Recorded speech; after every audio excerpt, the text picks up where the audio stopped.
Welcome to Technovation. I'm your host, Peter High. My guest today is John Hinshaw. John is the Group Chief Operating Officer of HSBC, the largest bank in the world for global trade, with revenues exceeding $50 billion annually. Prior to joining HSBC, John was the Executive Vice President and Chief Customer Officer at Hewlett-Packard Enterprise. In this interview, we discuss why John decided to join HSBC after a period spent on a portfolio of other business opportunities, and how many financial industry disruptors come from outside the industry. We discuss HSBC's coopetition with FinTech companies and the advantages both sides get from partnering with each other. We also cover why HSBC has shifted from investing in later stage companies to earlier stage organizations in the Series A or angel rounds of investment, and HSBC's partnership with Google to identify financial crime and money laundering. Lastly, we discuss how COVID accelerated the digital adoption curve by 3 to 5 years, the future of work at HSBC, John's take on a variety of technology trends such as quantum, 5G, and AI, and a variety of other topics. If you enjoy Technovation, please consider reading my new book, Getting to Nimble: How to Transform Your Company into a Digital Leader. The book is now available on Amazon. As a special offer to our CXO listeners, if you purchase 50 or more books for your team, I'd be happy to join your team for a group discussion on it. To learn more, write us at information@metisstrategy.com or visit gettingtonimble.com. Thank you. John Hinshaw, welcome to Technovation. It's always a pleasure to speak with you. Thanks, Peter. It's great to be with you and great to see you again. Thank you. Well, I've been looking forward to this conversation. So many changes in your world since we last at least were on the record, change of job, change of country. You are now the Chief Operating Officer at HSBC. Congratulations on that, certainly. A post you took at the end of 2019. And I'm curious, when you joined the organization then, maybe you could talk a bit about the company you joined and the mandate you had for change upon joining. Yeah, I appreciate the question, Peter. And it was a really interesting opportunity that came my way after taking about 3 years off from my last role at Hewlett-Packard. And living more what they call here in the UK a plural lifestyle. They call it a portfolio lifestyle in the US. I was on 9 different boards. I was doing some venture capital work, doing some consulting. I bought a winery just for the fun of it in Napa Valley. So life was pretty good and enjoying a lot of diversity. But then when I got the call to chat with HSBC, I thought, well, that's one worth checking out for several reasons, because I knew HSBC is a company that was truly the world's only global bank in the way we operate, certainly the only global bank outside the US, with a rich heritage in Asia. You know, the Hong Kong Shanghai Bank is what HSBC stands for, as many would know, and then broadening to 65 countries around the world. The largest bank in the world for global trade, $563 trillion of payments that we made last year. So, an incredible institution that was very interesting to talk to. But more interesting than that was the transformation journey that the bank was about to embark on. And the call came to have a chat with Noel Quinn, who's our group CEO, and Mark Tucker, who's the chairman of our board, to chat about coming into this role and really transforming the bank from where we are today to a digitized bank that's easy to do business with for customers, that our colleagues could have a better experience with, that would leapfrog a lot of our traditional competition in banking, but also be able to fend off some of the fintechs that were getting into banking, but also partner with those fintechs and leverage what they've done, not just see them as competitors. And so I think the chance to do all of that on an international scale with HSBC was very, very attractive to me. And candidly, a chance to jump into the financial services industry, which is in the middle of how the world works every day, was really interesting. And so while technology has always been interesting, I had a stint in aerospace and a stint in telecommunications. I think this has been really the most interesting role I've ever had. That's fascinating to hear that, especially given the heights you've climbed at companies like Verizon and Boeing and HP, as you've mentioned.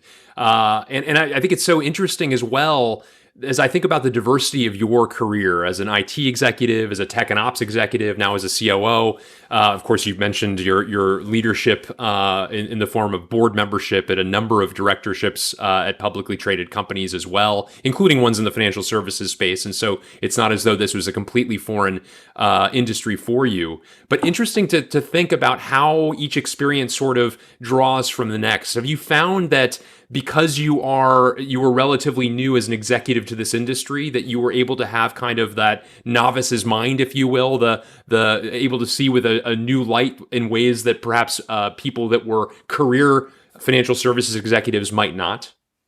I think that's definitely true, Peter. I think that, look, the financial services industry, for many roles, needs deep experience in the trade. If you're a trader, that experience is really important. If you are creating unique algorithms, for the financial services industry that require a lot of experience in that space, then yes, I think growing up is very important.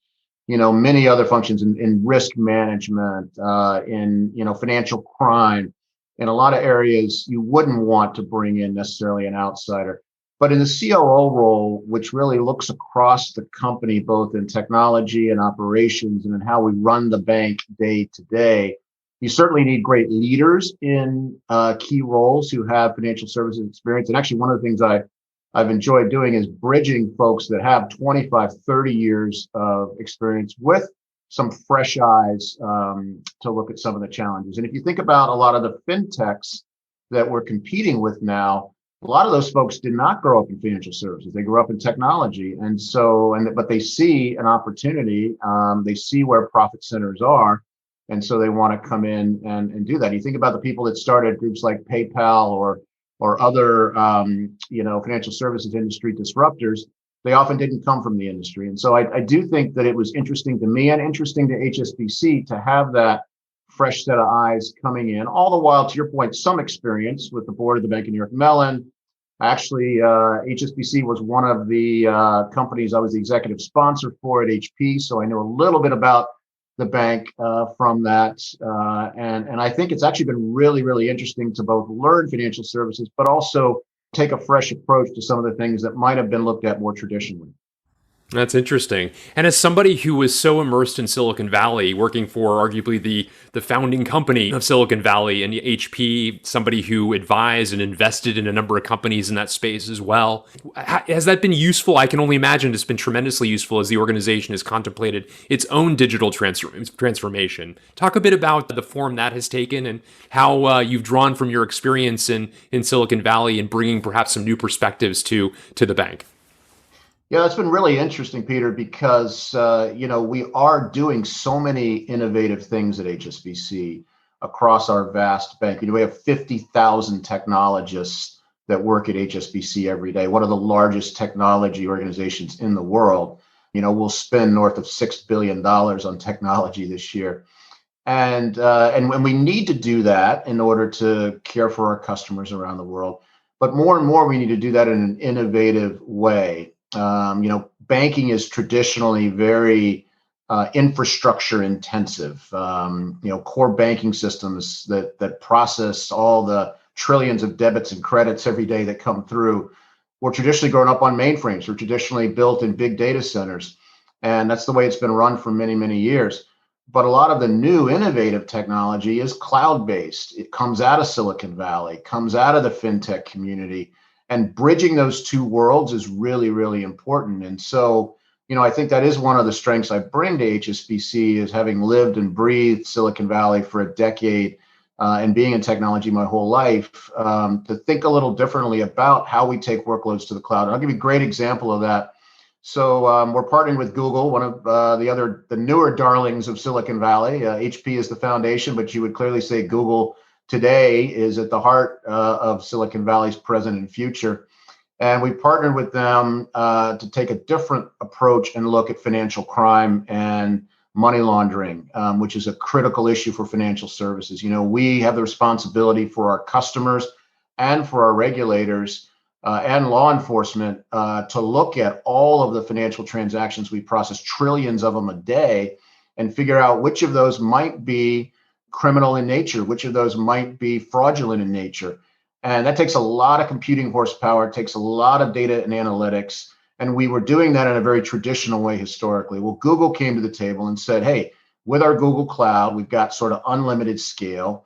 With our analytics capabilities, we think we can do things very differently that will shorten the time to find financial crime, that will remove a lot of the false positives that you get today of financial crime. Because when you're looking at trillions of transactions, you get a lot of things that might look a little off, but they're actually okay. But we have to have somebody look at that and analyze it and make sure that it is.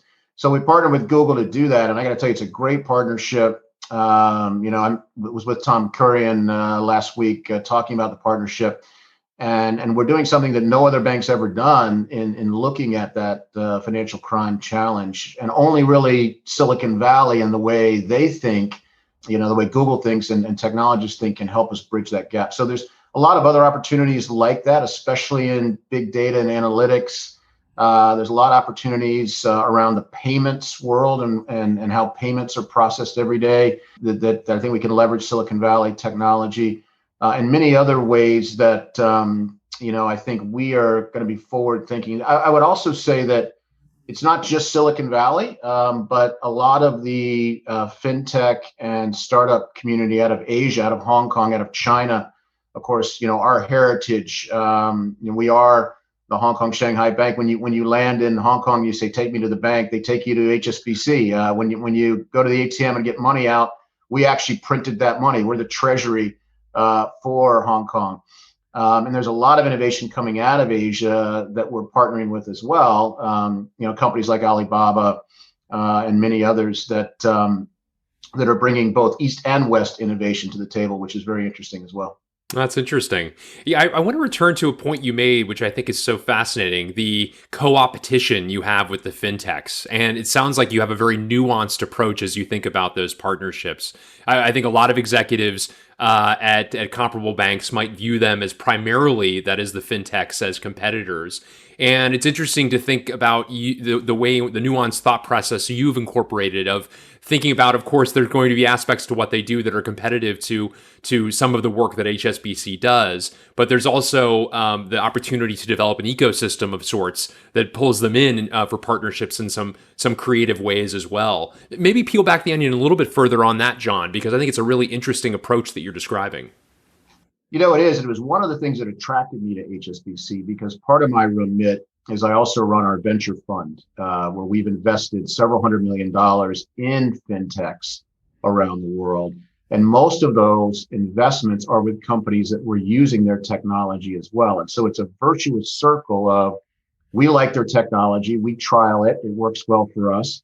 We make an investment so they can expand. We then test their technology at scale. We help them grow. We usually have a board seat or an advisory role, and it just builds on itself. They get the advantage of, a working product in one of the biggest banks in the world. We get the advantage of helping to guide and direct their capability. And if we make money on the investment, all the better. We'll reinvest it in another opportunity. And so we've taken that existed when I arrived and really, I would say, leveraged it exponentially in a couple of ways. One, we used to invest more in later stage companies that had kind of gotten established, had a lot of customers. Maybe we were their first really big customer. The downside of that, as I learned in Silicon Valley, is to really get the strong returns and to shape the company, you got to start early. You got to start in the A round or maybe even the angel round. So we're doing more of that. We also sort of managed it as a separate effort from using the technology to truly innovate and transform the company. And so I've hired a woman named Catherine Zhao. She formerly ran the digital and retail bank for East West Bank. And she's now in charge, reporting directly to me, of all of our digital innovation and partnerships and our venture fund.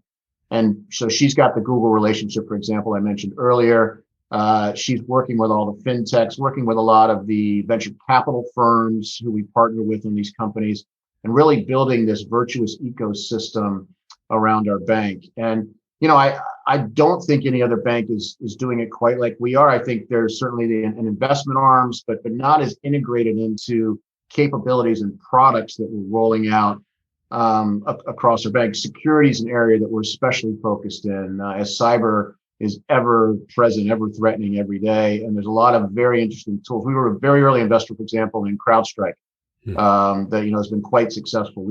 They're a perfect example of a company that we invested in early, matured, and would still use their products and still connect well with. That's fantastic. I wonder if you could share some perspectives on what you've learned about customer preferences as they choose to interact with a company like HSBC digitally, and the extent to which that's been evolved or perhaps even pushed past the point of just evolution towards some kind of revolution as a result of the pandemic. What are some of the learnings there, John? That's probably been the most interesting thing about the past year in our digital transformation, because we were headed in a direction anyway. We were going to move all of our key customer-facing products and services to a much easier to use digital platform. The demand was there. We were seeing adoption across the board.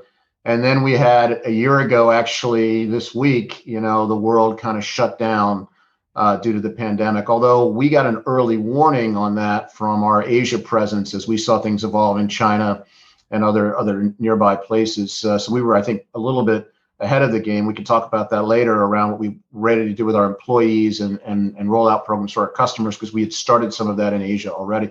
But what we saw as soon as things locked down was one, customers really didn't have a lot of other choice than to interact digitally.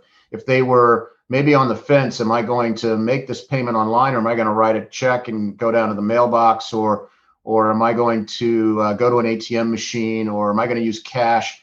They very quickly said, there's actually risk in doing that for me, of being exposed to the pandemic or having to leave my place of safety here. So I am gonna go digital. And so we saw a huge adoption of digital capabilities for people that hadn't historically done that, and for people that were sort of using half digital, half manual, they went fully digital. And then for transactions like new account openings, in the past we would give them a choice. Would you like to do it digitally, or would you like to come into a branch and open an account? Well, the branches were closed, and so there was no option to go into a branch. In many cases, you had to do it digitally. Then we had governments around the world saying, you need to help your customers, and we said we'd love to help our customers, with these government-sponsored programs. And in the U.S., it was the Payroll Protection Program. In the U.K., it was the Bounce Back Loan scheme, where government said, we're going to back you to fund small businesses, especially who need to stay in business through the pandemic, but that needs to be a completely digital offering that you put out. There's not going to be any place for them to go to sign up. They need to be able to do it online from soup to nuts, within a day, and get their money very quickly. So we had to innovate very quickly on building capability for these customers in the pandemic. That got them into a digital flow and digital life cycle that will carry through for them. And then I think also there were programs like in Hong Kong where the government said, we're going to give, every single Hong Kong citizen 10,000 Hong Kong dollars, about 1,500 US dollars. And so we had to get ready to immediately propagate that. And then, of course, also scale up, because every single citizen wanted to see, when is my $10,000 in my account? And so we saw record volumes and transactions in many, many of our systems around the world. So it really did change the way we look at the digital adoption curve. I think we probably leapfrogged 3 to 5 years in the digital curve, and it's not going back.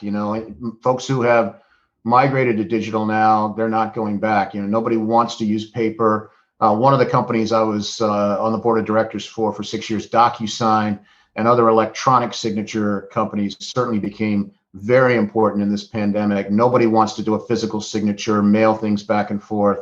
They want to get it done quickly online. So ton of opportunity there, really great timing, as I was joining the bank to help us pivot in that direction even faster.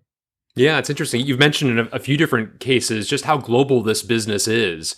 And I'm curious, how do you think about what work is done? How is your team, for example, divided across the the world? And to any extent, is that determined based upon the kinds of work or even the kinds of adoptions of certain practices in one geography or another? I think, for example, of the fact that mobile payments and frankly just even mobile use advanced so much earlier in some Asian countries relative to the West and their level of sophistication. I'm painting with a broad brushstroke here, but in some of those jurisdictions are remarkably progressive. And so thinking about how what kind of work needs to be done at what pace where must be an interesting puzzle to solve. It really is. And I would say, the senior team is split between Hong Kong, London, and the US. We have senior leaders in all three geographies. Makes, our huddle staff calls a little tricky because we got to figure out, sort of midday here in the UK, which is early morning in the US and early evening in Hong Kong, to all get together.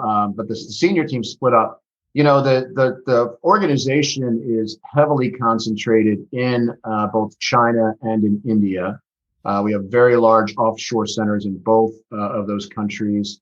We also have offshore centers in places like Manila, in Sri Lanka, and in Mexico and many other countries. But the concentration is definitely in India and China because we built up great locations and centers there over the years. And to your point, we definitely saw digital adoption happen faster in Asia, both before I arrived at the bank, and then certainly in the last year, that's been very, very true. We have a PayMe application in Hong Kong that we spun up very quickly on the digital payments front, and got mass adoption quite quickly. By the way, we did that one on the Microsoft cloud. It was a great partnership with Microsoft in innovating quickly in their cloud for the PayMe application. So the team is certainly spread. This is the most global organization I've ever been involved with by far. And the team is very functional, operating in many geographies. I think it's been, a little interesting the last year. The team was also very used to traveling, between Hong Kong and London, between London and the US, and sort of getting used to the Zoom world of, figuring out how we can balance time zones, figuring out how we can get to know each other when we haven't met. Half of my senior team, so I've got 12 direct reports, 6 of them I've never met in person. I hired them virtually and they started virtually. And so hopefully in the next few months, I actually get my first COVID shot tomorrow here in London. So hopefully in the next few months, we'll be able to all get together. Yeah, well, good for you, John. I'm so pleased that's the case, and I certainly wish you all the best with that, and your ability to see your team in person, some of them for the first time. I wonder what sort of conclusions are you drawing as a result of this grand experiment that's been forced upon all of us? Are there any changes you foresee in terms of the way in which we are working now that will remain? Silver linings in terms of progress that's been made or new means of interaction that, but for this being forced on all of us, wouldn't necessarily have come to pass? Well, your timing's really, really good. I actually hosted a meeting yesterday with several of my peers to talk about when we come back into an office environment here in the next few months, what that's going to look like. And it is going to be very, very different than it was a year ago when we left. We have the Canary Wharf headquarters in London. We have our Hong Kong headquarters. We have other large headquarters buildings around the world. And historically, those buildings were places where many folks would commute an hour or two every day in, and then, be at their desk and doing emails and doing video calls with colleagues around the world. And then they would finish their day and they would commute back. And then the last year, the opposite has happened. They haven't been commuting at all. They've been at home and they've been functional and working, again, doing email, doing video calls, doing meetings. But we're not going to go back to where we were a year ago. We're going to use the office in a very, very different way than it was used ever before. The office, the only reason to come into a headquarters office should be for collaboration, innovation, co-development with your colleagues, socialization with your colleagues to get to know them, because we haven't spent time with them, connecting with customers, connecting live with suppliers. But if you look at your calendar and your day is virtual meetings and emails, don't come into the office. There's no point in spending that commuting time. We've proven that you're perfectly productive and even sometimes more productive by working from home. And so if you're coming into the office, it should be very purposeful. And so we've also, in the last year that we've been away from the office, we've ripped out a lot of the infrastructure in our buildings. In fact, my office and all the senior executive offices are gone. We're going to be in an open floor plan, and all where our office space was are now collaboration centers, where teams will get together, digital whiteboards, walls that are actually painted that can be written on, innovative furniture that can be moved around in different configurations and such, and a lot of those kind of open spaces so that we can tackle a problem like the future of payments, or our mobile X platforms, next generation, or the next adventure that we're on, or we can bring a FinTech in and start to, co-collaborate together. So that will be what happens in the offices in the future, not simply showing up to sit at a desk and crank through things you could do anywhere. That's very interesting. Well, you've noted a number of trends that you're looking to seize and take advantage of, John. I wonder if there are others that you've not mentioned that you're particularly excited about that might be the centerpieces of some innovative ideas that you and the team are focused on now. Well, there's a lot of innovation in the pipeline. That's the wonderful thing about technology, is that there's always a lot of innovation coming together. Certainly, areas like quantum computing are just starting to break through and be a reality for practical applications in the financial services area. Be able to replace some of these core banking, mainframe systems that we've been on for 50 years in some cases, that nothing has really been able to process the kind of volumes that we've looked at. With quantum computing, we will certainly be there. I think with the whole 5G rollouts that are happening around the world, where your connectivity will be instant and always, that says a lot about the financial future of our customers. So what we want to be today we are a bank in your pocket. Similar. Anything you want to do banking wise, it's on your phone in your pocket.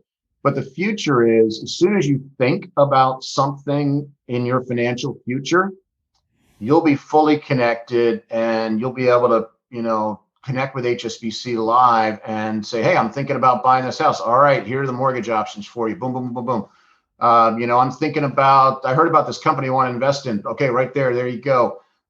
So I think this 5G world will make it even more real time than what we have today. And we're thinking already and starting to do some lab work on what that might certainly look like. I think, the artificial intelligence world, as it's called, often AI is often just analytics and information, but sometimes it's artificial intelligence, in the sense of, we have so much data on our customers today, all the payments they make, transactions they have. How can we, with, of course, data privacy and the right authority and approvals from them, how can we help them think about their financial future and actually save them money? For example, when they're traveling, let's say you've got a traveler between the UK and the US. Well, they shouldn't need to worry about foreign exchange. They should be able to use their HSBC account to make transactions in the US the same way they would make them in the UK, irrespective of the credit card or the type of account they have. And that should be true in any currency around the world. So I think there's going to be a lot of opportunity to really, our new slogan at HSBC, our new principles and values centers around opening up a world of opportunity for our customers. We just actually rolled that out in the last month, and I think it's perfect for the mission that we're on. John, you mentioned earlier that you had been living a plural or portfolio life for some time, for some 3 years in between your full-time posts. That included, I believe you said, 9 board positions. You were very much involved in winemaking, which I had the great pleasure of partaking of some of that with your wonderful hospitality. I wonder, what did you learn during that interregnum between full-time positions, with your mind on a variety of different things, so many fascinating puzzles to solve? What did you learn about what you were seeking, what you were looking for? I'm curious, rare is it for people, especially in their 40s as you were during this period, as somebody who's risen so quickly in your career with a lot of runway ahead of you. What did that experience teach you about yourself and what you were seeking?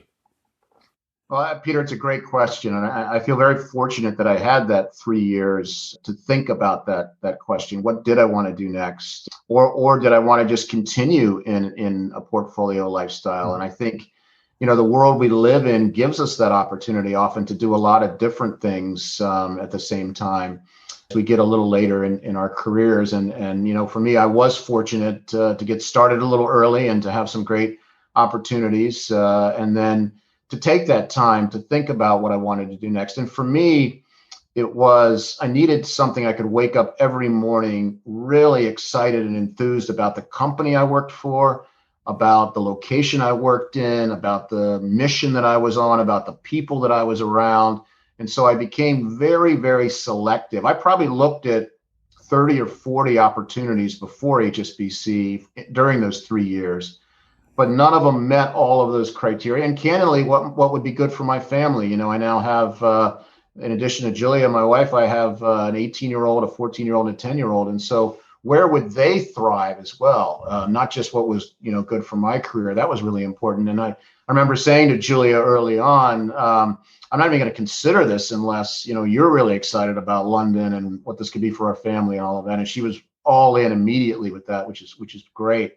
I think it also, helps, and I've said this often, I think it's really good for senior executive operators to get some board experience. I was actually in a conversation earlier today about this, because it does give you a different lens to view the problems or challenges that you're facing. And also in the world we live in, every day you're juggling so many different priorities, so many different issues. And being in that portfolio lifestyle where every day was a different company, a different issue, kind of helps you in a very complex, diverse environment like HSBC. So I think it was a great 3 years. It really taught me a lot about what I wanted to do next, what was important to me. I've actually had a lot of folks I've had a chance to talk to who wind up in similar situations where, all of a sudden they find themselves with an early retirement or with an unexpected opportunity to look around, take a fresh start. And my advice to always to them is take your time, really sit back. Don't jump at the first thing that comes along or even the second. Figure out what's really important to you and then take the time to think about it. And for me, that really paid off. The words of wisdom, certainly, John. Well, I'm so pleased that you found such a wonderful opportunity, and thank you for taking a little time today to talk a bit about it. This remarkable journey you've been on in a most unusual year, but what sounds like tremendous progress you and your team are making. I look forward to remaining abreast of the continued progress, and I continue to be honored by your friendship. I'm so pleased to have a reason to catch up with you again, John. Likewise, Peter. Really great to talk with you again, and hope to see you very soon.